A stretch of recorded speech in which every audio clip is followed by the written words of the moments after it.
Why does your scanner show the P1100 engine code? What does it mean? P1100 is a diagnostic trouble code for mass airflow sensor intermittent.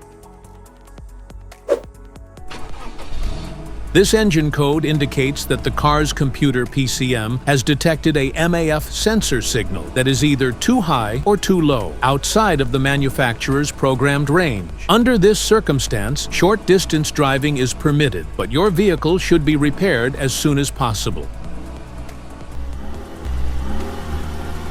So, what causes this imbalance? Here are the most common culprits.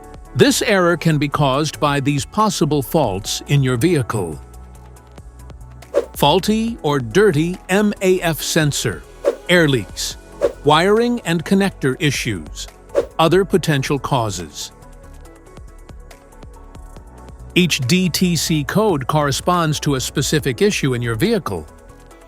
This error code occurs in any OBD-II equipped vehicles, especially those in manufacture since 1996. It is commonly found in vehicles like Toyota Vitz, Ford Ranger, and Lotus Esprit.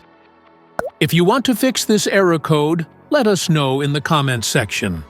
We will definitely make the video on your demand. If you like this video, don't forget to subscribe to our channel. Thanks for watching.